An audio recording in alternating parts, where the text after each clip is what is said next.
إن الحمد لله نحمده ونستعينه ونستغفره ونؤمن به ونتوكل عليه ونعوذ بالله من شرور أنفسنا ومن سيئات أعمالنا من يهده الله فلا مضل له ومن يضلله فلا هادي له ونشهد أن لا إله إلا الله وحده لا شريك له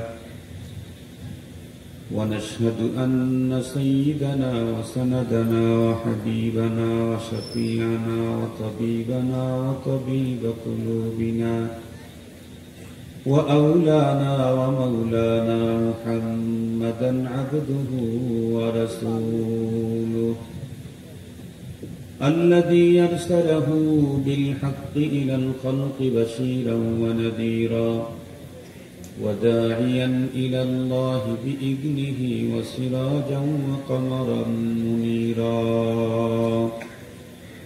أما بعد فأعوذ بالله من الشيطان الرجيم بسم الله الرحمن الرحيم وأمر أهلك بالصلاة واصطبر عليها وقال صاحب القرآن صلى الله عليه وسلم من ولد له ولد فليحسن اسمه وأدبه فإذا بلغ فليزبج فإن بلغ ولم يزبجه فأصاب إثما فإنما إثمه على أبيه أو كما قال عليه الصلاة والسلام صدق الله مولانا العظيم وصدق رسوله النبي الأمي الكريم ونحن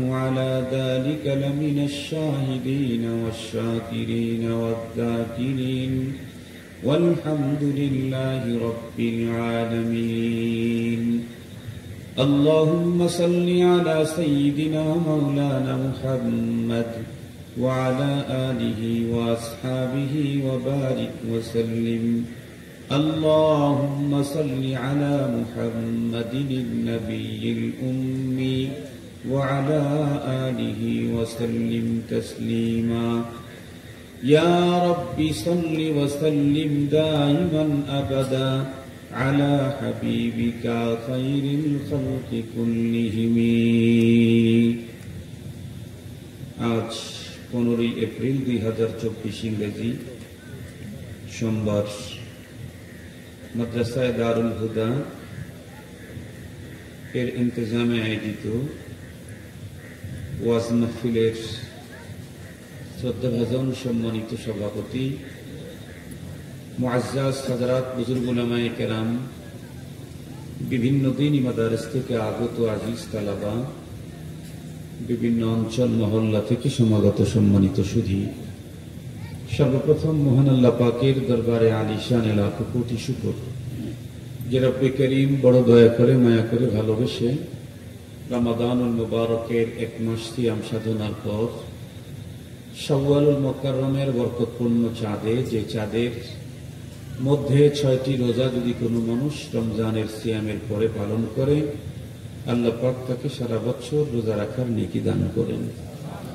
এই গুরুত্বপূর্ণ ফজিলতপূর্ণ মাসে আমাদেরকে একটা রাত্রে দিনের নিসবতে উলামায়ে কেরামের সহবতে এসে দ্বীনি আলোচনা শোনার যে সুযোগ দিলেন এজন্য দিল থেকে মহান আল্লাহ পাকের শুকরিয়া আদায় করছি আলহামদুলিল্লাহ। সম্মানিত উপস্থিতি, আমার কাছে যে খবরটা আসছে সেটা হলো পুরুষ শ্রোতার সংখ্যা কম থাকলেও মা বোনদের সংখ্যা অনেক বেশি। আমাকে বলতেছিল, তা আমি বললাম যে এই অঞ্চলটাতে আমার বয়ান করার সুযোগ খুব কম হয়েছে। আমি সুস্থ যতদিন ছিলাম রৌহা মাদ্রাসায় বয়ান করতাম। বাঁশুড়িয়া, রৌহা, হাসিল এই অঞ্চলের মেয়েরা নাকি বলে যে বাসের হুজুর ওয়াজে ওঠার আগে যা মেহমানদারি করার পর বাসের হুজুর ওয়াজে উঠলে কিন্তু ভাগ বাড়তে পারবো না। তখন আমরা অসম্ভব। আমি বললাম, এটা তো ওনারা আমাকে পেয়েছেন, তাই ওনারা এই কথা বলেছেন। যদিও আমার বাড়ি একদম বেতুয়ার সাথেই লাগানো, বেতুয়া মাদ্রাসার থাকা হয় মনে হয় বেতুয়াতে, আর পেশাবখানা মনে হয় বাসুরিয়া মৌজাতে, তাই না? এরকমই কিন্তু একটা অবস্থা। একদম লাগালাগি হলেও এই আশেপাশে আমার আশা খুব একটা হয় নাই। বেতুয়া মাদ্রাসার নিসবতে আপনাদের সাথে আমার ঘন ঘন সাক্ষাৎ হচ্ছে। বেতুয়া মাদ্রাসার জিম্মাদারি যদি না আসতো আজকেও আপনারা আমাকে পেতেন না। আমি তো গতকালকে নরসিংদীতে এক প্রোগ্রাম করছি, রায়পুরাতে, এরপরে গেছি আমি কিশোরগঞ্জ ভৈরবে। ফজরের পরে ফজরের নামাজ এসে পড়ছি আমি বেতুয়া মাদ্রাসা, আবার দূরে চলে যাব। মুহতারাম হাজিরিন, আমার পরে যে হুজুর দোয়া করবেন উনি অনেক বড় বুজুর্গ মানুষ, সাহেব ইলম। রোহা মাদ্রাসার আমার জানা মতে এমন কোন অনুষ্ঠান নাই যে অনুষ্ঠানের দোয়া উনি পরিচালনা করেন না। আল্লাহর মেহেরবানিতে হুজুরের দোয়ার বরকতে আল্লাহ পাক রোহা মাদ্রাসাকে দেখতে দেখতে সিরাজগঞ্জের মধ্যে এখন একটা বিশেষ স্থান দান করেছে।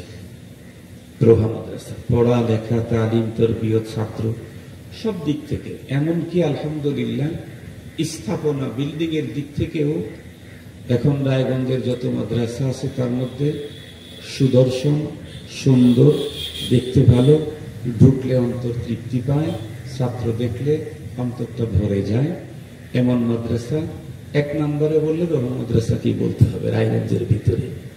মুহতারাম হাজিরিন, আপনারা আবার মনে মনে দুঃখ নিয়েন না যে হুজুর না আমাদের মাদ্রাসার মুহতামিম, আর যত গুণ গান গাইতেছে সব রোহা মাদ্রাসার।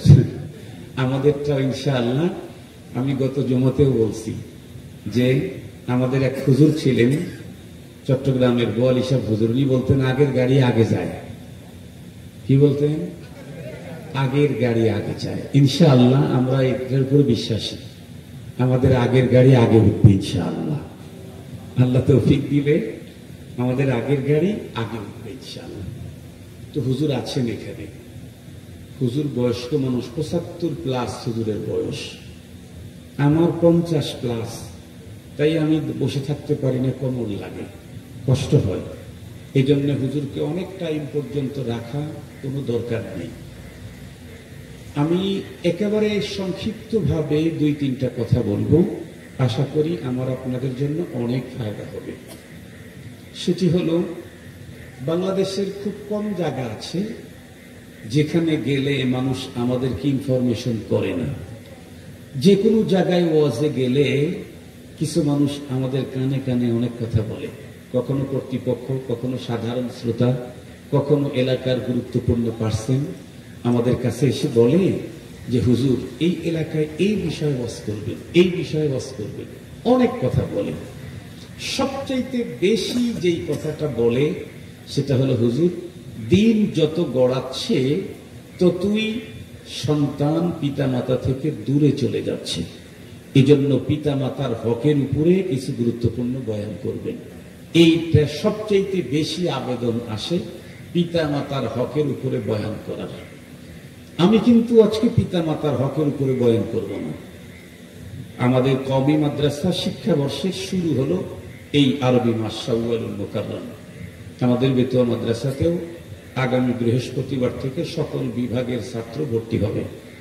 যাদের সন্তানাদি মাদ্রাসায় ভর্তি করানোর ইচ্ছুক, আপনারা প্রথম দিন দ্বিতীয় দিনই উপস্থিত হয়ে যাবেন, তাহলে সুবিধা মোতাবেক ভালো হবে আর কি। মুহতারাম হাজিরিন, আমি আজকে বলবো হলো যে আমাদের দেশের সকল মুরব্বীরা শুধু সন্তানের পিতামাতার হক, পিতামাতার হক, পিতামাতার হকের উপরে বয়ান করতে বলে, কিন্তু একটা বিষয় জানা থাকতে হবে, পিতামাতার হক তো সন্তানের প্রতি আছেই, তবে তার আগে সন্তানের হক হলো পিতামাতার জিম্মায়। প্রথমে সন্তানের হক, এরপরে পিতামাতার হক। সন্তান যতক্ষণ পর্যন্ত সাবালেগ না হয় ততক্ষণ পর্যন্ত আল্লাহ নিজের হকই মোতালাবা করেন না, চান না। নাবালেগের উপরে শরীয়ত আছে নাকি?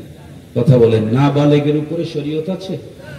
আল্লাহ সৃষ্টি করেছেন, উনি বালেগ হওয়ার আগ পর্যন্ত এই তার সৃষ্টির কাছে কিছু চান না।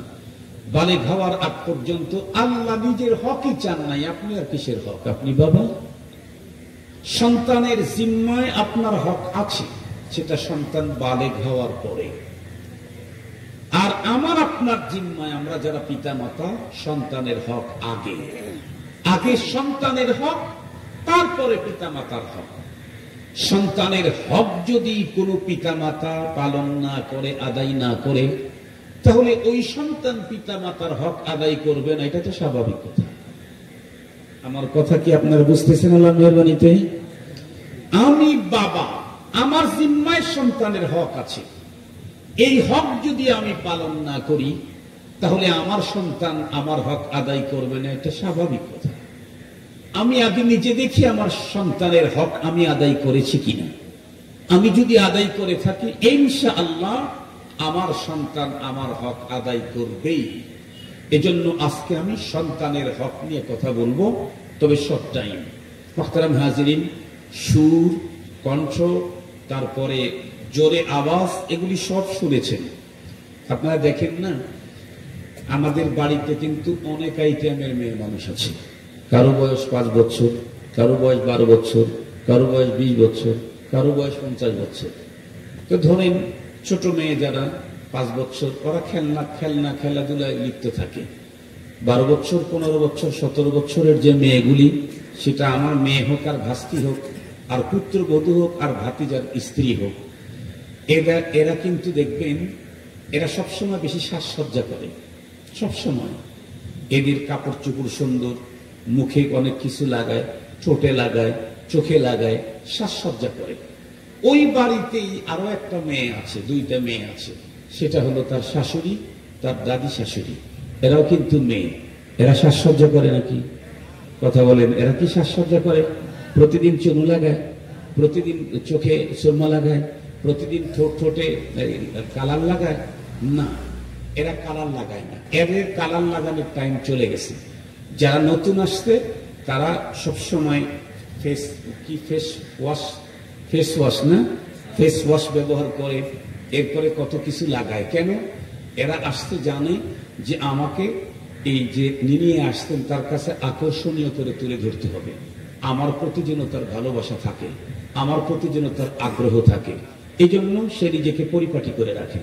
50 বছরের বৃদ্ধা যে, সে চিন্তা করে এখন বুড়ো আমাকে ছেড়ে দিবে না, আর আমি যেতে চাইলেও সে আমাকে ছাড়বে না। এজন্য তার চেহারাটাকে আর সুন্দর করে রাখার জন্য ফেস ওয়াশ ব্যবহার করা দরকার নেই। তার চিন্তা তো হলো ছেলে খেলো কিনা, নাতি খেলো কিনা, কার অসুস্থ হলো, ওই জমিটা কি হইলো, এই পেরেশানি তার। বক্তা জগতেও তাই। যারা জুয়ান তারা ওয়াজের ভিতরে একটু সুস্বাদ দিবে, একটু গরম হবে, একটু নরম হবে, একটু হাসাবে, একটু কাঁদাবে। কেন? কারণ তাকে জনপ্রিয়তা অর্জন করতে হবে। যারা বুড়া হয়ে গেছে, ওদের হাসানো, কাঁদানো, পাদানের টাইম নাই। তাদের ফিকির হলো জাতি এখন শেষ হয়ে যাচ্ছে, এই জাতিকে রক্ষা করা দরকার। জনপ্রিয়তা গোছানোর টাইম আর এখন নেই। এখন জাতি শেষ হয়ে যাচ্ছে, তাদেরকে রক্ষা করা দরকার। এজন্য দেখবেন বাংলাদেশের যত বুড়া বক্তা আছে, বয়স্ক আছে, এদের সুর নাই।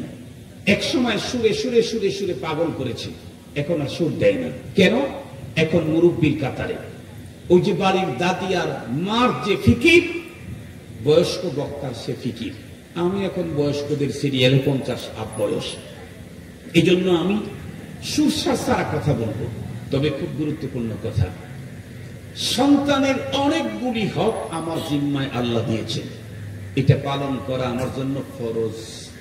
নামাজ পড়া যেমন ফরজ, রোজা রাখা যেমন ফরজ, হজ করা যেমন ফরজ, সন্তানের কিছু হক পালন করা আমার জন্য ফরজ। তার ভিতরে প্রথম যে হক, এই হকের কথা শুনলে তো আপনাদের মাথা কপালে উঠে যাবে, চোখ কেমনে, হায় হায়, এটা তো জীবনে শুনি নাই। প্রথম নাম্বারের হক হলো সন্তান জন্মের পরে না, সন্তান জন্মের পরে সন্তানের প্রথম হক না। সন্তানের প্রথম হক কি? আমি যেদিন বিয়ে করব সেই দিন সন্তানের প্রথম হক। আমি যাকে বিয়ে করছি দেখে শুনে একটা দিনদার, পরহেজগার, খোদা বিরু, আল্লাহওয়ালা, সতী সাধুরী, নেককার একজন স্ত্রী আমাকে চয়েস করে আনতে হবে। এটা সন্তানের হক। কেন? আমি আজকে যাতে নববধূর সাথে সাজায় নিয়ে আসতেছি ঘরে, এই মেয়েটাই আগামী দিনে আমার সন্তানের মা। কথা বলেন।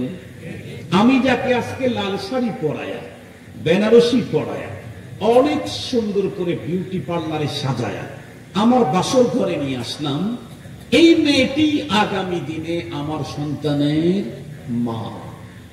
এখন সন্তানের মা যদি দিনদার না হয়, সে যদি এমন হয় যে মেয়ে হয়েও বাবার কন্ট্রোল মানে না, এমন একজন মেয়েকে আমি বিয়ে করে নিয়ে আসলাম। সে যদি এমন হয় মেয়ে হওয়ার পরেও মার উপরে টর্চারিং চালায়, সে যদি এমন হয় বাসায় খাবার দিলে তার উদর ভরে না, রেস্টুরেন্টে গিয়ে খেতে হয়, সে যদি এমন হয় পহেলা বৈশাখীতে বাসায় থাকে না, বয়ফ্রেন্ডকে নিয়ে রাত কাটায়, দিন কাটায়, সে যদি এমন হয় পার্কে পার্কে বয়ফ্রেন্ড নিয়ে ঘুরে বেড়ায়, সে যদি এমন হয় কক্সবাজার সহ আরো বিভিন্ন জায়গায় যাইতে মাহরাম লাগে না, আপনজন লাগে না, সে একাই ছুটে বেড়ায়, সে যদি এমন হয় সকালের নাস্তাটা ঘরে খেলে তার পেট ভরে না, সব মানুষের সামনে দাঁড়ায় দাঁড়ায় খাবে।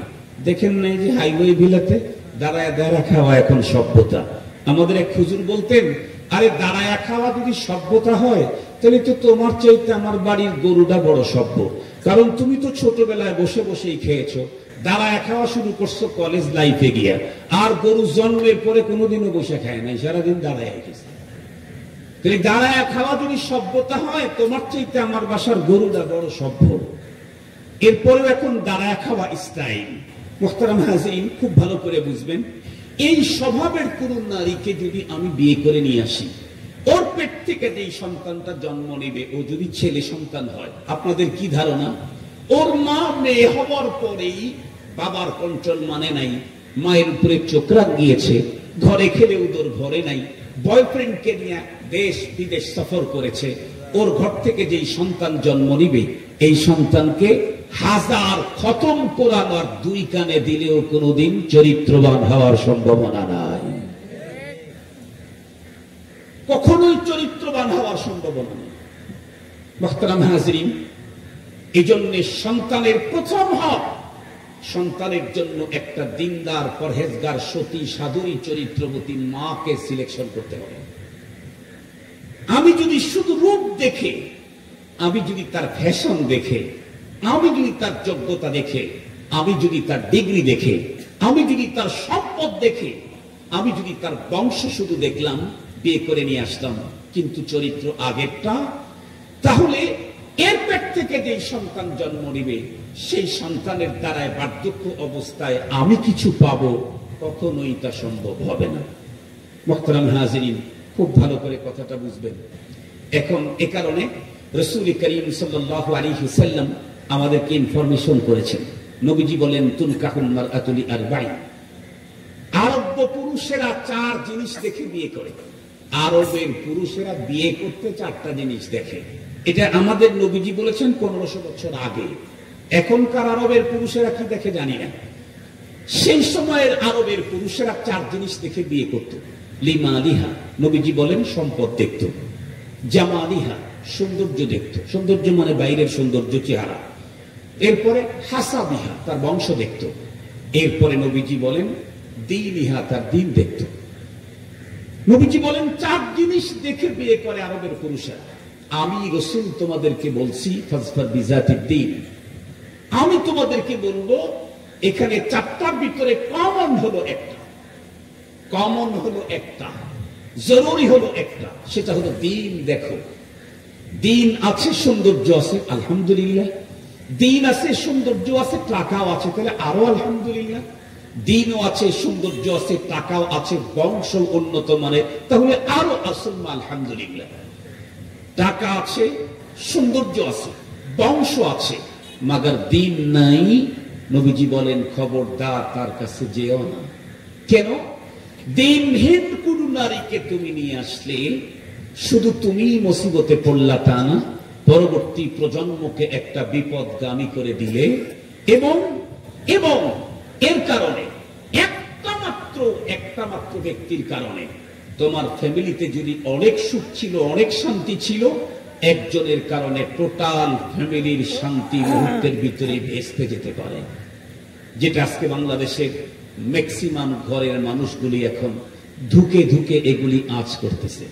আমাদের কাছে আসে হুজুর তাবিজ দেন, আমাদের কাছে আসে হুজুর এই সমস্যায় পড়ছি, কানতে কানতে ঢুকে আমাদের কাছে হুজুর এই সমস্যা। আমরা তখন বলি যে এখন তো আর তেল পড়া আর পানি পড়া দিয়ে কাজ হবে না, আগে দেখা দরকার ছিল। এখন আপনারা অনেকে মনে মনে ভাবতেছেন যে হুজুর আপনি যেটা বলতেছেন আমার বাসায় তো প্রায় এরকমই, এই ওয়াজ না বিয়ের আগে করা দরকার ছিল, এখন নাতিপুতি হয়ে গেছে, এখন আপনি এই ওয়াজ করতেছেন। এরা আমাদের বিয়ের আগে যদি করতেন তাহলে আমরা সন্তানের প্রথম হকটা আদায় করার সুযোগ পেতাম। আপনি এতদিনে এসে ওয়াজ করতেছেন হুজুর আমার ঘরে তো এই ঝামেলাই আছে, এখন কি করব সেটা বলেন। কথার কথা, যদি কারো ঘরে এমনই হয় যে ওই রকমই একজন এসে পড়েছে, তাহলে কি করবেন? আমরা বলবো না যে চৌকাট পাল্টাইয়া দেন, এটা আমরা বলবো না, অনেক ঝামেলা আছে এখন, অনেক ঝামেলা। আমরা বলবো না যে এটাকে বাদ দিয়ে দেন, সরাইয়া দেন, এটা বলবো না। আমরা কি বলবো? আমরা বলবো যদি কারো ঘরে এমনটি এসেই থাকে পুরাপুরি না হাফ কোয়ার্টার, একটু ঝামেলা আছে, তাহলে এটাকে রিপিট করার সিস্টেম ইসলাম আর শরীয়তে আছে। কি রিপিট করবেন? আপনাদেরকে একটা মেসেজ দিলে ভালো বুঝবেন। আমি এই গাড়িটা নিয়ে আমি যাচ্ছি এক জায়গায়, হঠাৎ করে গাড়ি লোড নেয় না, তো পরে এক জায়গায় গ্যারেজে গাড়ি দাঁড় করাইলাম। দাঁড় করানোর পরে বলতেছে হুজুর আপনার গাড়ির কয়েল গেছে। তো ঠিক আছে কয়েল লাগাই দে একটা। খুঁজে খুঁজে এই গাড়ির কয়েল পাইতেছে না, মানে এই গাড়ির পার্টসটা পাওয়া যাচ্ছে না। তো পরে বলতেছে হুজুর কয়েল তো একটা আছে কিন্তু এই গাড়ির নেই। আমি বললাম তাহলে কি হবে? কয় না কাজ চলবে কিন্তু অত সুন্দর হবে না। তো দেখি লাগাতো, সবগুলা হলো এই সিস্টেম, এটা হলো এই সিস্টেম। আমি বললাম তবু তো আমাকে চলতে হবে, আমি তো কয়েল ছাড়া যেতে পারবো না, তো ওইটাই লাগাই দাও। যেহেতু ঝামেলায় পড়ে গেছি, ওইটা পাচ্ছি না, তাহলে মডিফাই করে ওইটাই লাগাই দাও, মডিফাই। যদি কারো ঘরে ওই রকমের কেউ এসে থাকে তাহলে তাদের মডিফাই করতে হবে, বাদ দেওয়ার দরকার নেই। মডিফাই করবেন কেমনে? মডিফাই করার কিছু পদ্ধতি আছে ইসলাম শরীয়তে। তার মধ্যে এক নম্বরের পদ্ধতি হলো মাঝে মাঝে ঘরের লোকটাকে ওলামায়ে কেরামের জবান থেকে কোরআন হাদিসের আলোচনা শোনানোর ব্যবস্থা করা। মাঝে মাঝে এটা আপনার জিম্মাদারি। আপনার ঘরে সংসার করল, আপনি যেমন গ্রামগঞ্জের মা খালারা তো নিজের চোখেই তো দেখেছি, তাদের হাতেই তো বড় হয়েছি। গ্রামগঞ্জের মা খালারা বাবার সাথে কমপক্ষে নিজের ঘরের দোয়া বাঁধতে তো বাবার সাথে মাও মাথার মধ্যে মাটি নিয়েছে। কথা বলেন আমাদের মা খালারা নেই নাই? বড় কষ্ট করেছে। আল্লাহ তাআলা ধীরে ধীরে ধীরে ধীরে দিন দিয়েছে, এখন অনেক আরাম, অনেক আল্লাহ তাআলা করেছেন। ওনাদের অনেক কষ্ট আছে, অনেক মেহনত আছে। আমরা যে রুজি রোজগার করি অনেক বড় কাজ করি, ওনারা ঘরের ভিতরে বসে একেবারে ছোট কাজ করেন এমনটি না। কথায় কথা মনে পড়ে গেল, না বলে পারি না। হাকিমুল উম্মত মুজাদ্দিদুল মিল্লাত শাহ আশরাফ আলী থানভী রাহমাতুল্লাহি আলাইহি উনি লিখছেন ওনার কিতাবে, রেফারেন্স সহ বলতেছি, এক আল্লাহর বান্দা কৃষক স্ত্রীকে খালি পিটে, খালি মারে, এই এটা হলো না, এই ওটা হলো না, এই ওটা হলো না। এখন তো মেয়েদের কাজ নাই, পেপার পত্রিকায় দেখছে অধিক সুখে মেয়েরা এখন অসুখ, অধিক সুখে এখন মেয়েরা অসুখ। আমাদের মা খালাদেরকে দেখেছি পানি কূপের থেকে উঠানো লাগছে, তাই না? তখন টিউবওয়েল বাড়ি বাড়িতে ছিল না। এরপরে আবার চৈত মাসে সব কূপে পানিও থাকতো না, আর এক বাড়ি থেকে নিয়ে এসে লাগতো। ওটা ভুলে গেছেন তো আপনারা, টেপসাইডে দিয়ে কূপের কথা ভুলে গেছেন। মোহতারাম হাজিরিন, শুধু কি তাই, ম্যাক্সিমাম বাড়ি ছিল কাঁচা ঘর, দোয়াগুলা মাজা লাগতো, লেপা লাগতো, এই কাজটা ওনারা করতেন। তখন এত উন্নত মানের ওয়াশিং পাউডার, এত উন্নত মানের সাবান এগুলি ছিল না। কি করা লাগতো? খাড় দিয়া কাঁথা পরিষ্কার করা লাগতো। মনে পড়ে কি আপনাদের? ভুলে যান নাই তো? বেশি সুখে এরপরে কি করা লাগতো, এই রাইস মিল যত্রতত্র ছিল না, এই 3 গ্রামের মানুষ এক জায়গায় রাইস মিলে চাউল ই করে নিয়ে আসা লাগতো। তখন বাড়া বাড়তো, ঢেকিতে চাউল মারাই কি ধান মারাই করে চাউল বের করে খাবারের ব্যবস্থা করত। এরপরে মরিচ বলেন, হলুদ বলেন, এগুলি তো নিজ হাতে পাতায় পেশা লাগতো। এরপরে জ্বালানির জন্য তখন গ্যাস তখন বাইরেও ছিল না, পেটেও ছিল না। কি বলেন আপনারা? গ্যাস তো বাইরেও ছিল না, পেটেও ছিল না। এত ট্যাবলেট খাওয়া লাগে নাই। এখন তো বাংলাদেশে মাটির নিচে আর কি গ্যাস, বাঙালির পেটে তার চাইতেও বেশি গ্যাস, এত বেশি গ্যাস। এখন গরিবের ঘরে ভ্যান চালায়, তারপরেও দেখবেন সিলিন্ডার আছে। ঠিক বললাম? এখন ভাত পাকানোর জন্য রাইস কুকার, এরপরে মশলা পিসার জন্য ব্লেন্ডার, অনেক সুবিধা আছে। আমরা আমাদের মা ফুপিদেরকে যেটা দেখেছি, অনেক কষ্ট করেছেন। তো ওই ভদ্রলোক তো তখনকার, তো এসে একটু খাবার দিতে দেরি হলে আঘাত করত। তো একদিন আল্লাহর বান্দি জোর করে বলছে যে তুমি আমাকে ভাবে আঘাত করো কেন? আমি তো কষ্ট করেই তোমার সবকিছু গোছাই। এই যে গরুগুলা ঠিক করা লাগে, এই যে ওর ময়লাগুলা পরিষ্কার করা লাগে, পানি দিতে হয় চারিতে, এরপরে রান্না করা লাগে, তাই একটু দেরি হয়েছে। তুমি কাজ করো, আমিও তো কাজ করি। ওই লোকটা তখন রেগে উঠে বলে, তুই কি কাজ করো? আগামীকালকে আমারটা তুই করবি, তোরটা আমি করবো। বলে ফেলছি, তুই কি কাজ করো বাসায় থেকে? তোরই বলছে ঠিক আছে, আলহামদুলিল্লাহ, আমি রাজি। পরের দিন আবার ওই আল্লাহর বান্দার কাজ ছিল হলো পাটের ক্ষেত নিড়ানি। পাটের ক্ষেত নিড়ানি পরের দিন ওই আল্লাহর কৃষকের বান্দার কাজ। বলতেছে আজকে তুই ক্ষেত নিড়াবি। ঠিক উনি মহিলা মুস্কি হাসতেছেন। হাকিমুল থানবী রহমতুল্লাহ লিখছেন যে পাট ক্ষেত নিড়ানি তো কিছু কিছু জানি, কিন্তু রান্না করা তো তুমি কিছুই জানো না। তো দেখা যাক আজকে কি হয়। বাচ্চা 3-4টা আছে। এখন না স্লোগান উঠছে, 2টি সন্তানের অধিক নয়, একটি হলে। কথা বলেন না কেন? এখন স্লোগান হলো 2টি সন্তানের অধিক নয়, একটি হলে ভালো হয়। এই স্লোগান দিয়ে এখন কি হয়েছে তা জানেন? রব দিতে চাইলেন 3-4টা। আজকের দেশের শিক্ষিত লোকেরা স্লোগান শিখাইলো, কয় না 2টার বেশি না, একটা হলে ভালো হয়। রব্বুল আলামিন সিস্টেম করে দিলেন, ঠিক আছে তাহলে তোর দাও না, আমার দাও না। কি এমনি কথার কথা বলতেছি, তুই তো 2টা চালি, একটা চাস, আমি কয়েকটা দিতে চাই। তুই যেহেতু নিতে চাস না, তাহলে তোরে 2টাও দিলাম না, 1.5টা দিলাম। 1.5টা বুঝলেন নাকি? একটা সুস্থ আর একটা প্রতিবন্ধী অর্ধেক। বুঝে আসছে এখন? 1.5টা বুঝে আসছে এখন? 3টা নিবি না, জানা তোরে 1.5টা দিলাম, একটা তো সুস্থ দিলাম আর একটা প্রতিবন্ধী দিলাম। এই এক প্রতিবন্ধীর পিছনে এমন মেহনত করবি, 10 বাচ্চা লালন করার কাজ একটাতেই 12টা বাজায়। রব চাইলেন একটা, তুমি চাওয়া, রব দেখা দিলেন। আজ আমাদের দাদি, আমাদের নানি, আমাদের মা চাচি, তারা তো ক্যালোরিযুক্ত খাবার পায় নাই। কই, তখন তো প্রতিবন্ধী এত ছিল না। এখন তো বাচ্চা হওয়ার আগেই টেস্ট, এরপরে চেক, এরপরে চেক, এরপরে মেডিকেটেড খাবার, এরপরে আবার ডাক্তার দেখানো, এরপরে আবার সিজার, এরপরে প্রতিবন্ধী কেন? এখন তো অনেক উন্নত খাবার, প্রতিবন্ধী কেন? রবের সাথে ভাব দেখাইলে তাদের অভাব কোনোদিন ফুরায় না, তাদের অভাব কখনোই ফুরায় না। তখন অনেকগুলি বাচ্চা ওই আল্লাহর বান্দা। আমি সেই পাবনায় গেছি ওয়াজ করতে, তো এমপি সাহেবের ছেলে আসছে, এসে আমার সাথে সাক্ষাৎ করতেছে। আমি আগের থেকে চিনি, আমি জীবনের প্রথম সার্ভিস আমার পাবনাতে। আমি বললাম, আপনার আব্বা কেমন আছে? তো ভালো আছে। আমি বললাম, আপনারা জানি কয় ভাই বোন? কয় 8-9টা। আমি বললাম, ও তাইলে এই ফ্যামিলি প্ল্যানের যত গল্প সব হুজুরদের ঘাড়ের উপরে চাপান, আপনারা না 9 জন। আপনার তো এমপি সাহেব, মন্ত্রী আপনার বাবা ছিল, 9টা করছে। ফ্যামিলি প্ল্যানের লোক ওখানে যায় না, হাইসে দিছে। তো আগের লোক বেশি, বাচ্চা কাচ্চা বেশি হইতো। মোহতারাম হাজিরিন, এখন হয়েছে কি, সকালবেলায় এই মহিলা কাজ পাচনটা নিয়ে চলে গেছে পাক খেতে। তো যাই হোক, কিছুটা তো পারছে, কিছুটা হলেও তো পারছে। এই আল্লাহর বান্দা গরুর চারিতে পানি দিবে, নাকি গরুটা বাইরে নিয়ে বাঁধবে, নাকি বাচ্চাদের এখানে একটা পায়খানা করছে ওটা পরিষ্কার করবে, ওই যে এখানে একটা কাঁদতেছে পানির জন্য, ওকে পানি দিবে, নাকি রান্নাই করবে?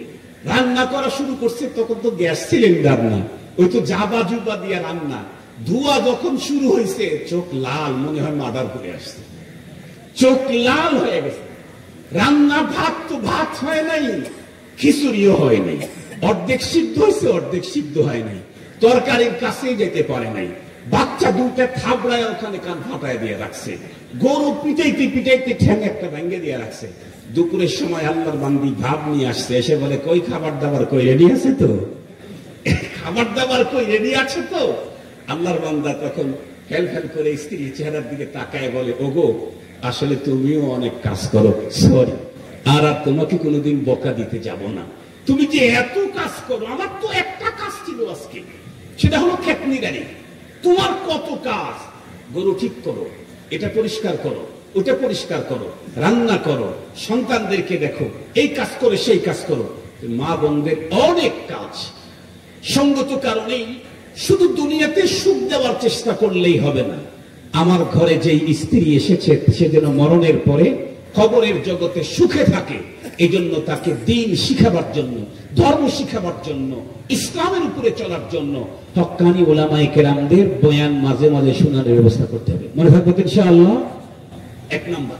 দুই নাম্বার, প্রত্যেকটি মুসলমানের ঘরে ঘরে এখন কিতাবি তালিম শুরু করে দিতে হবে, প্রত্যেকটি মুসলমানের ঘরে ঘরে। আপনারা জানেন এই পৃথিবীতে করোনা ভাইরাস নামে কোন ভাইরাস অতীতে ছিল না। ভাইরাস যখন আসলো সরকার তখন বাধ্য করলো টিকা নেওয়া ছাড়া কেউ চলবে না, সবাইকে টিকা নিতে হবে। কেন?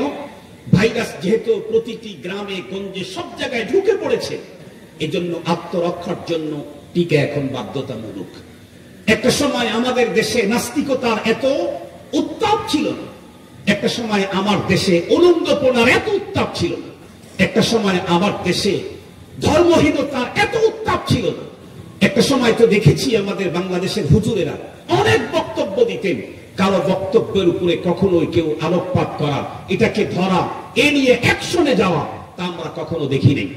কিন্তু বিগত সময় কি দেখলাম, ইদানিংকালে কি দেখি, বাংলাদেশের একজন হুজুর যিনি আল্লামা আহমদ শফি রহমতুল্লাহি আলাইহি, যার কাছে এদেশের প্রাইম মিনিস্টার পর্যন্ত মাথা নত করে দোয়া চেয়েছেন, সেই লোকটাও কোন একদিন বক্তৃতায় তেঁতুল বলে একটা মেসাল দিয়েছিলেন, সেটাও এদেশের শিক্ষিতরা ছাড়ে নাই, সেটাও এদেশের শিক্ষিতরা ছাড়ে নাই। এজন্য মনে রাখতে হবে, বিগত সময়ে করোনা ভাইরাসের জাল যেমন এই দেশটাকে ছেয়ে ফেলেছিল, বর্তমান সময়ে নাস্তিকতার জাল, বদ্দিনীর জাল, ঔলঙ্গপনা, নগ্নতার জাল আমার দেশের আকাশ বাতাসকে ছেয়ে ফেলেছে। সেই সময় করোনা থেকে মুক্তির জন্য যেমন টিকা দরকার, এখন নিজের ঈমান হেফাজতের জন্য প্রতিটি ভাষায় কিতাবি তালিমের টিকা দরকার, কিতাবি তালিম দরকার। খুব ভালো করে কথাগুলি বুঝবেন। সত্যিকার অর্থে যদি আমরা আমাদের ঘরের ভিতরে উলামায়ে কেরামের দিক নির্দেশনা নিয়ে কোন কিতাব কতদিন কতটুকু পর্যন্ত তালিম করতে হবে, আমি যদি আমার ঘরের ভিতরে তালিম শুরু করে দিই, ইনশাআল্লাহ রপ্তা রপ্তা আমার ঘরের পরিবেশ বন্ধুরা আমার অজান্তেই পরিবর্তন হয়ে যাবে।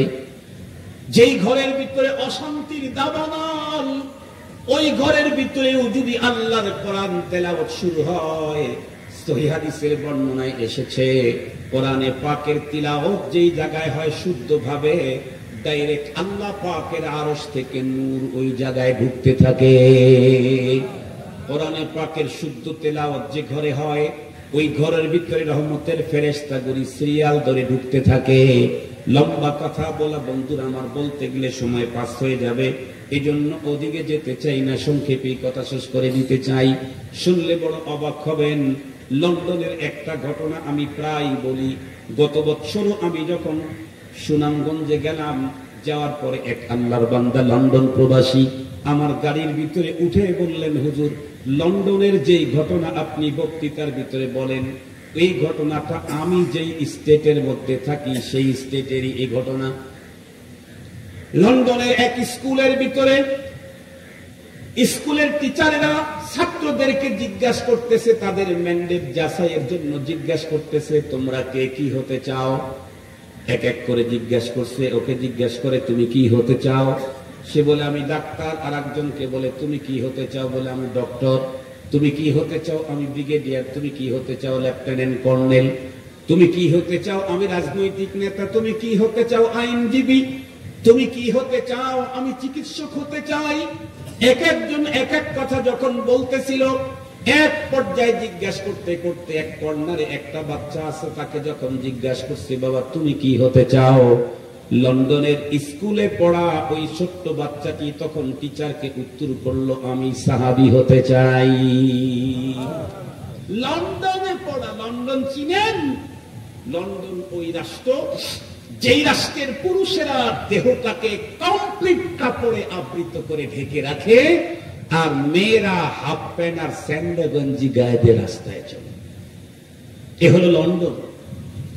পুরুষদেরকে দেখবেন ফুল হাতা শার্ট, গলার এখানে আবার টাই, মাথার মধ্যে ক্যাপ, প্যান্টের ভিতরে শার্টটা ইন করা, ফুল প্যান্ট, পায়ে আবার শু পরা, ভিতরে আছে মোজা, টোটালটা একদম কাপড় দিয়ে ঢাকা।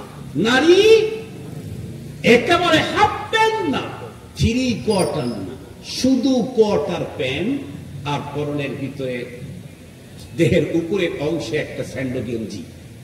এই হলো ওই দেশের সভ্যতা। সেই দেশে এক সন্তানকে জিজ্ঞাসা করতে খ্রিস্টান টিচারেরা তুমি কি হতে চাও? সাহাবী। টিচারেরা চিন্তা করলো জীবনে তো অনেক ডিগ্রির নাম শুনছি, এই ডিগ্রির নাম তো কোনোদিন শুনি নাই, কারণ তারা তো অমুসলিম। তো জিজ্ঞাসা করছে হোয়াট সাহাবী? সাহাবী কি জিনিস? ছেলেটি উত্তর করে আমি বলতে পারবো না। তো তুই কি হতে চাও? তুমি সাহাবী হতে চাই। তো আবার জিজ্ঞাসা করছে হোয়াট সাহাবী? সাহাবী কি জিনিস? আমি বলতে পারবো না। তো জিজ্ঞাসা করছে তাহলে তুমি কি হতে চাও? সাহাবী হতে চাই। টিচারেরা অবাক হয়ে গেছে। কে রে? পৃথিবীর প্রান্ত প্রান্ত থেকে মানুষ লন্ডনে আসে ডিগ্রি নেওয়ার জন্য। পৃথিবীর আধুনিক ডিগ্রির আবিষ্কারক আমরা, কিন্তু এই ছেলে কোন ডিগ্রির কথা বলতেছে? সাহাবী। তো নামই জীবনে শুনি নাই। তো ঠিক আছে, ওস্তাদেরা টিচারেরা একসঙ্গে মশওয়ারা করে বললো বাবু তোমার আব্বুকে গিয়ে বলবো আমরা আগামীকালকে তোমাদের বাসায় চা খেতে যাব। মুসলিম ফ্যামিলির এই ছেলে পড়ে যেই স্কুলে ইংলিশ মিডিয়াম বলার প্রয়োজনই নেই, কারণ দেশের ভাষাই ইংরেজি। ম্যাক্সিমাম ছাত্রছাত্রী হলো খ্রিস্টান সহ অন্যান্য ধর্মের, গুটি কয়েক মুসলমান। এই ছেলেটা মুসলমান ফ্যামিলি। বাসায় এসে বলতেছে আব্বু আমাদের স্যারেরা আমাদের বাসায় চা খেতে আসবে। মুসলমান চিন্তা করলেন স্যারেরা আসবে, ছেলের টিচার, সম্মান করতে হবে। এখন বর্তমান সময়ে আমাদের সন্তানেরা যে শিক্ষা থেকে ঝরে পড়তেছে, তার সবচাইতে বড় কারণ সন্তানের উপরে কোন টিচার যদি কখন শাসন চালায়, বাবার তখন দয়া মায়া ভালোবাসা তখন উপচে পড়তে থাকে। দৌড়ে সে টিচারের উপরে টর্চারিং শুরু করে। টিচারের উপরে টর্চারিং করা মানে নিজের সন্তানের লাইফটাকে ফিনিশ করে দেওয়া। এ কারণেই আজকে অধিকাংশ সন্তানেরা ঝরে পড়ছে। সেদিকে যেতে চাই না, ওটা লম্বা কথা। তো উনি চিন্তা করলেন টিচারের আসবে, ছেলের টিচার সম্মানিত ব্যক্তি, উনি ওনার সাধ্য মোতাবেক চা চপের ব্যবস্থা করছে। লম্বা দস্তরখানা, কত আইটেমের ফ্রুট ট্রুট নিয়ে আসছে। পরের দিন ওরা চলে আসছে, এসে বলতেছে যে আমরা আপনার বাসায় আসলাম মূলত একটা বিষয় জানতে। কি বলেন? তো কথা পরে হবে, আসেন একটু দস্তরখানায়। তো দস্তরখানায় বসাইছে, এতগুলি মেহমানদারির আইটেম দেখে বলতেছে আপনারা কি করছেন? বলে না, আমরা মুসলিম, ইসলামের মধ্যে মেহমানকে যতটুকু সাধ্য বেশি আইটেম দিয়ে মেহমানদারি করা এটা ঢাল। এই জন্য আপনারা সম্মানিত ব্যক্তি, আমার সন্তানের টিচার, তাই আমি এতটুকুন করছি গরিবানা হালতে। ওরা হাসে, গরিবানা হালতেই যে পরিমাণ দেখতেছি ধনী হলে আর কি হয়েছে। মোহতারাম হাজিরিন, তো খাইতে বসে এক পর্যায়ে বলতেছে আমরা মূলত চা খেতে তো আসিনি, একটা জিনিস জানতে আসছি। কি? গতকালকে ছেলেদেরকে বসায় তাদের ম্যান্ডেট যাচাই করতেছিলাম কে কি হতে চায়। তো সবাই বললো doctor, doctor, brigadier, lieutenant colonel, general, অমক তমক। আপনার বাচ্চা এক ডিগ্রির কথা বললো যা আমরা জীবনে শুনিনি। কি? আপনার বাচ্চাকে জিজ্ঞেস করছি তুমি কি হতে চাও? সে বলে আমি সাহাবী হতে চাই। আমি জিজ্ঞেস করলাম সাহাবী কি? সে বলে বলতে পারি না। তো আমরা জানতে আসছি সাহাবী আবার কোন ডিগ্রি। এ কথা যখন বলছে, ছেলের বাবা তো আবেগ আপ্লুত হয়ে চোখের থেকে মনের অজান্তেই পানির ফোঁটা পড়া শুরু হয়েছে। টিচারেরা আরো অবাক। আল্লাহ, ছেলেরা জিজ্ঞাসা করলাম কি হতে চাও? বলে সাহাবা। বাবারে জিজ্ঞাসা করলাম সাহাবী কোন ডিগ্রি, এ কথা শুনে বাবা দেখি কাঁদে। টিচাররা জিজ্ঞাসা করে ভাই আপনার সন্তানের কন্ডিশন কোনটাই আমাদের কাছে স্পষ্ট না, সবগুলি অস্পষ্ট মনে হচ্ছে। সন্তানকে জিজ্ঞাসা করলাম কি হতে চাও, বলে সাহাবী। এ কথা আপনাকে জানানোর পরে আপনার চোখ থেকে পানির ফোঁটা গাল বেয়ে বেয়ে পড়ে, বিষয়টা কিছু বুঝলাম না।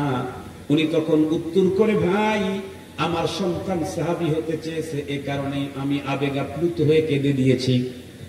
কারণ আমার সন্তান যদি সাহাবী হতে পারে তাহলেই তো আমার জীবন চরম সার্থকতা। ওনারা তখন জিজ্ঞাসা করলেন সাহাবী কি জিনিস, উনি তখন উত্তর করলেন মুসলমান। এটা কোনো ডিগ্রির নাম না।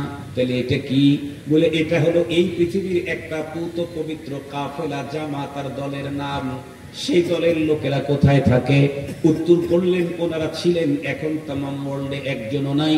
1400 বছর আগে, 1350 বছর আগে দুনিয়া থেকে চলে গেছে। ওনারা অবাক হয়ে গেলেন, তাহলে তারা কারা? উনি উত্তর করলেন এই পৃথিবীতে আমরা তো মুসলিম। ওরা উত্তর করে মুসলিম অনেক সন্তানই আমাদের স্কুলের ভিতরে পড়ে। বলে শুনেন কথাগুলি শেষ করতে দেন। বলে কি আমরা মুসলিম, আমাদের ইসলামী গ্রন্থের দ্বারাই আমরা বুঝতে পেরেছি, কোরআনের দ্বারাই এই পৃথিবীর সবচাইতে উন্নত মানুষ ছিলেন নবী এবং রসুলগণ। নবী রসুলের পরে এই পৃথিবীর সবচাইতে দামি যেই জামাতটা পৃথিবীতে এসেছিলেন ওই জামাতটা হলো সাহাবায়ে কেরামের জামাত। যেই জামাত সম্পর্কে স্বয়ং আসমান জমিনের মালিক আল্লাহ পাক রব্বুল আলামিন প্রশংসা করেছে। সাহাবীদের প্রশংসা আল্লাহ করেছেন। দুঃখ আর পরিতাপের বিষয় হলো এই সাহাবীদেরকেও আমার দেশের কিছু ভাই সত্যের মানদণ্ড মানতে রাজি নাই। আল্লাহ পাক তাদেরকে ভ্রান্ত এই আকীদা থেকে ফিরে আসার তৌফিক দান করুন। আমিন বলেন, আমিন বলেন। সাহাবী কারা? যাদের সম্পর্কে আল্লাহ বলেন ফাইন আমানু বিমিসলি মা আমানতুম বিহি ফাকাদ ইহতাদাউ। কিয়ামত পর্যন্ত আনেওয়ালা মানুষের ঈমানটা যদি সাহাবীদের ঈমানের মতো হয় তাহলে তারা হেদায়েত প্রাপ্ত হয়ে যাবে। কোরআনে হাকিমে আল্লাহ বলেন ওয়াইদা কিলা লাহুম আমিনু কামা আমানান নাস। মুনাফিকদেরকে যখন বলা হয় তোমরা ঈমান আনো, কেমন? যেমনটি ঈমান এনেছিলেন সাহাবায়ে কেরাম আবু বকর, ওমর, ওসমান, আলী, তেমনটি ঈমান তোমরা আনো। তার মানে রব্বে কারীম আমাদের প্রত্যেককে সাহাবীদের ঈমানের মতো ঈমান আনার অর্ডার করেছেন। সঙ্গত কারণে সাহাবায়ে কেরাম সত্যের মাপকাঠি ভালো করে বুঝবেন, সুন্দর করে সাজায় গোছায় বললেন যখন এ পৃথিবীর সবচেয়ে উন্নত মানের মানুষ নবী রাসূলের পরে সাহাবায়ে কেরাম, আমার সন্তান কাদের মতো হতে চায়। এ কথা শুনতেই সন্তানের টিচাররা তখন বলে ও মাই গড। সে তো 1400 বছরের আগের কাফেলা, আপনি বললেন। মুসলিম অভিভাবক বলে হা হা। টিচাররা তখন ডেকে বলে ও মাই গড। বর্তমান পৃথিবীর ছেলেরা আজ থেকে 1000 বছর সামনের স্বপ্ন দেখে, আর আপনার সন্তান দেখতেছি 1400 বছর ব্যাগে যেতে চায়। তার কারণটা কি? আপনার সন্তান তো জীবনে কোনোদিন তাদেরকে দেখে নাই। খুব ভালো করে বুঝবেন। তখন উনি উত্তর করলেন তার কারণ অন্য কিছু না, আমার সন্তান সাহাবীদেরকে দেখে নাই, কিন্তু আমাদের বাসাতে প্রতিদিন কিতাবি তালিম হয়। এই কিতাবি তালিম, যে কিতাবগুলা তালিম করা হয় তার মধ্যে একটা হলো হিকায়াতে সাহাবা, সাহাবীদের লাইফ হিস্টোরি। আমার সন্তান সাহাবীদের অনুপম চরিত্র, লাইফ হিস্টোরি গুলি শুনতে শুনতে ওর অন্তরের ভিতরে ঢুকেছে, আমি যদি এমন অনুপম চরিত্রের অধিকারী মানুষ হতে পারতাম। হাজিরিন, এই টোটাল ঘটনা বলে একটা কথা বুঝাইতে চাচ্ছি, সেটি হলো আমাদের বাসায় এখন কিতাবি তালিম খুব জরুরি। না হয় ভবিষ্যৎ প্রজন্মের ভিতরে ঈমান রাখা সম্ভব হবে না। বিগত সময়ে যেমন করোনা ভাইরাস মানুষকে আক্রমণ করেছে, মুক্তির জন্য ছিল টিকা। বর্তমান সময় নাস্তিকতা, এই জাল থেকে নিজের ঈমান, সন্তানের ঈমানকে রক্ষার জন্য কিতাবি তালিমের টিকা লাগবে। কিতাবি তালিম শুরু করেন, ঘরে শান্তি শুরু হয়ে যাবে। আল্লাহ পাক তৌফিক দান করুক, আমিন বলেন। সন্তানের যে হকগুলো আল্লাহ আমার জিম্মায় দিয়েছেন তার মধ্যে আরেকটা হক হলো সন্তানকে নীতি, নৈতিকতা, শিষ্টাচার, দ্বীন শিক্ষা দেওয়া। এটা বাবার জিম্মায় ফরজ দায়িত্ব, ফরজ, নফল না, কিন্তু ওয়াজিব না, ফরজ দায়িত্ব। নিজের সন্তানকে নীতি, নৈতিকতা, শিষ্টাচার শিক্ষা দেওয়া এটা ফরজ। রাসূল করিম সাল্লাল্লাহু আলাইহি ওয়াসাল্লাম বলেন, মান বুলিদা লাহু ওয়ালাদুন ফালইউহসিন ইসমাহু ওয়া আদাবাহু। মুহতারাম হাজিরিন, হুজুর এসে গেছেন। আমি আগেই বলছি যে হুজুর ৭৫+ বয়স, এই গভীর রাত পর্যন্ত বসা রাখা। মাহফুজকে বলছি কষ্ট দিলে তুমি হুজুরকে, এজন্য আমি আমার আলোচনাকে আগাইতে চাই না। আমার সন্তানের প্রতি যে হক আল্লাহ পাক আমার জিম্মায় দিয়েছেন তার মধ্যে একটা হলো আমার সন্তানকে দ্বীন শিখাইতে হবে। এটা আমার উপরে ফরজ। আগে দ্বীন শিখান, এরপরে doctor, doctor, barrister, lawyer, brigadier, lieutenant, colonel, general, এদেশের বিদেশের যত জায়গার যেখানে পাঠান, তবে আগে দ্বীন শিখান। আলহামদুলিল্লাহ, আমাদের অত্র অঞ্চলের মানুষের জন্য কপাল নসিব বড় উন্নত। আল্লাহর মেহেরবানিতে আমাদের ঘরের দরজায় শুধু দ্বীনি বিদ্যাপীঠ না, ইউনিভার্সিটি লেভেলের মাদ্রাসা। আলহামদুলিল্লাহ বলবেন না? আলহামদুলিল্লাহ বলবেন না? বেতুয়া মাদ্রাসা কি মনে করছেন? গেইটা মাদ্রাসা মনে করছেন? ইউনিভার্সিটি লেভেলের মাদ্রাসা। তো জামিয়া এটা ইউনিভার্সিটি। আমাদের মাননীয় প্রধানমন্ত্রী মাস্টার্সের যে মান দিয়েছেন যেই ক্লাসটায়, সেই ক্লাসটা বেতুয়া মাদ্রাসায় আছে। আলহামদুলিল্লাহ বলবেন না একটু? আলহামদুলিল্লাহ, আলহামদুলিল্লাহ। আমি আপনাদের কাছে এখন হুজুরের কাছেও 2-3 মিনিট মাদ্রাসার জন্য চেয়ে নিচ্ছি। আল্লাহ তাআলা যে কোনো ভাবে আমাকে মাদ্রাসাতে নিয়ে এসে বসায় দিয়েছে। আমি এই এতগুলা মানুষের মধ্যে আল্লাহর আসমানের নিচে, জমিনের উপরে আল্লাহকে সাক্ষী রেখে বলতেছি, এই মাদ্রাসার প্রিন্সিপাল হওয়ার স্বপ্ন, আগ্রহ, আবেগ, হতে হবে, আগাও, কিচ্ছু আমি করি নাই। বরং আমাকে যখন বলছে মিটিং এ থাকতে হবে, তখন আমি মিটিং এ আসবো কিনা এই ব্যাপারটা বোঝার জন্য ঢাকা পর্যন্ত গেছি আমার মুরব্বির সাথে কথা বলার জন্য। ভাইদের সাথে তো কথা বলেছি, এরপরে উত্তরবঙ্গের মুরব্বির সাথে যে বেতুয়া মাদ্রাসার মিটিং আমাকে থাকতে বলছে, আমি যাবো কিনা। কারণ আমরা তো রোহামাদের সাথে হুজুর, আমরা ওখানে গেলে তো আবার মনে মনে ভাববে, ও এই 23 বছরের আগের সেই হারানো পার্টিরা এখন আবার জেগে উঠছে, এটা ভাবতেই পারে। এই জন্য আমি ঢাকায় গিয়েছি। 1.25 ঘন্টা রুদ্ধদ্বার হুজুরের সাথে আমার কথা হয়েছে। তখন সিরাজগঞ্জের 2-3 প্রিন্সিপাল ওখানে ছিল। এরপরে যখন হুজুর আমাকে অর্ডার করেছে যে থাকবেন তো থাকবেন, 2 মিটিংই থাকবেন, এরপরে কেমনে কেমনে আল্লাহ তাআলা এখানে নিয়ে আসছেন। মুহতারাম হাজিরিন, আল্লাহর মেহেরবানি, আপনাদের দোয়া, ভালোবাসা। মাদ্রাসা তো বন্ধ হওয়ার একেবারে উপক্রম, কিছু তো পাওয়া যায়নি। আপনারা তো জানেন, মাত্র সরকারি কয়েক বস্তা চাউল ছাড়া আর কিছু ছিল না। আমার নিজের তহবিল থেকে 7 লক্ষ টাকা ধার দিয়ে গত বছর 7 লক্ষ পর্যন্ত, একবার দেই আবার কিছু পাই, আবার দেই। আল্লাহর মেহেরবানিতে গত বছর খুব ভালোভাবে আল্লাহ তাআলা চালাইছে। ছেলেরা তো আলহামদুলিল্লাহ সপ্তাহে 2 দিন গরুর গোশত খাইছে। আমরা অনেকেই কিন্তু বাসায় সপ্তাহে 2 দিন গরুর গোশত, একদিনই খাওয়া হয় না। ছেলেরা কিন্তু 2 দিন গরুর গোশত খেয়েছে, আল্লাহ শুকর। 3 বেলা খেয়েছে। আশরাফ হুজুর এই কথা বলছে যে আগেও তো এখানে খানা দানা পাক হইতো, খিচুড়ি হইলে আমরা নিতামই না, ফালায় দিতাম। এখনো সেই পাক হয়, এত মজা কোত্থেকে আসবে? আশরাফ হুজুর নিজে কথা বলেছে। আশরাফ হুজুর এদিকে এক ইসে বলেছে, আলহামদুলিল্লাহ এ পর্যন্ত প্রায় 10 মাস গেছে, 1 টাকা বেতন বাকি নেই। আলহামদুলিল্লাহ বললেন না ভাই? 1 টাকা বেতন বাকি নেই। রমজান আর ঈদ আসার আগে আমি ঢাকাতে গিয়ে ইতিকাফ করব। আমার মুসল্লিরা আমাকে খুব ভালোবাসা দিয়েছে, খুব ভালোবাসে। তারা বলছে, হুজুর আপনি একটু আমাদের সাথে ইতিকাফে থাকেন। আমি বলছি যে আমাকে একটু ছুটি দেন কয়েকদিন, আমি সুন্নতে ইতিকাফ করতে পারবো না, নফলে ইতিকাফ করবো। আল্লাহর মেহেরবানিতে ঢাকা থেকে এসে ওস্তাদদের বেতন জহুর হুজুরের কাছে জমা দিয়েছি এবং বলছি এখনই দিয়ে দেয়, টাকা আমাদের পকেটে রেখে লাভ কি? পাই বেতনই পায় 10,000 টাকা। আমি তো ওই মাদ্রাসায় পড়াছি, আমি তো জানি যে 1700 টাকা বেতন, 2.5 বছর পড়াছি, 1.5 বছরের বেতন বাকি ছিল। কত কষ্ট হয়েছে।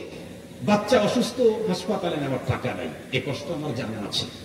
10,000 টাকা বেতন দিই, এটাও যদি আবার ঈদের সময় না দিই, হুজুরের ঈদ তো শেষ হয়ে যাবে। এই জন্য বলছি আগেই দিয়ে দেন।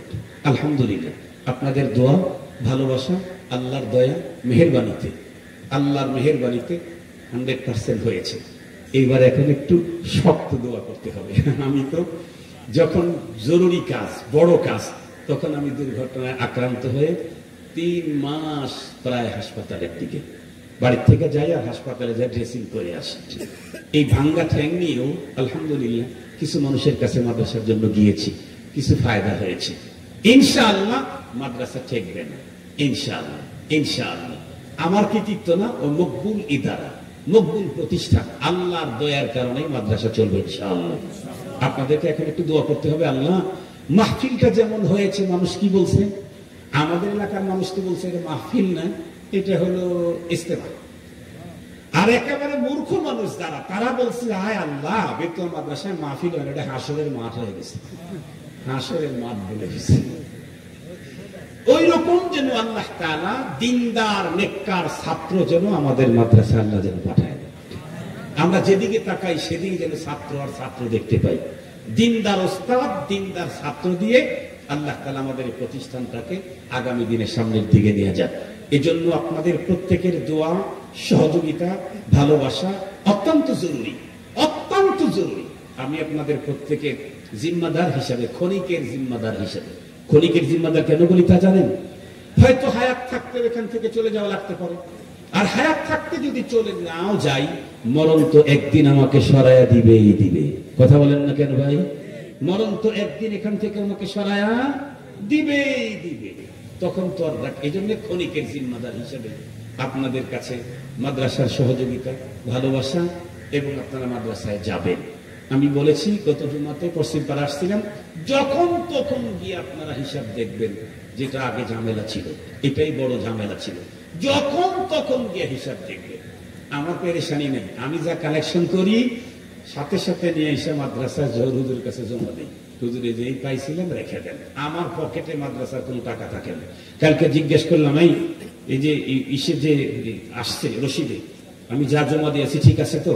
হুজুর আপনি আরো 90 টাকা পাওনা আছে, আপনি আরো 90 টাকা পাওনা আছে। তোরে বললাম ওর ভিতরে একটা টাকা আছে মালয়েশিয়া থেকে আসছে, এই 26,700 টাকা। তা আমি বললাম এই টাকাও আমি পাওনা আছে, এখনো পর্যন্ত তারা পাঠায় নাই, কিন্তু তোমাদেরকে জমা দিয়ে দিয়েছি লিখে। মুহতারাম হাজিরিন, ইনশাআল্লাহ আল্লাহকে হাজির নাজির জেনে বলছি, একটা কানা পাই এখানে খিয়ানত হবে না ইনশাআল্লাহ। কানা পাই খেয়ালত হবে না। রাত্রের অন্ধকারে কেউ যদি 1 কোটি টাকা দেয়, এখান থেকে একটা পাই নষ্ট হওয়ার সম্ভাবনা নাই ইনশাআল্লাহ।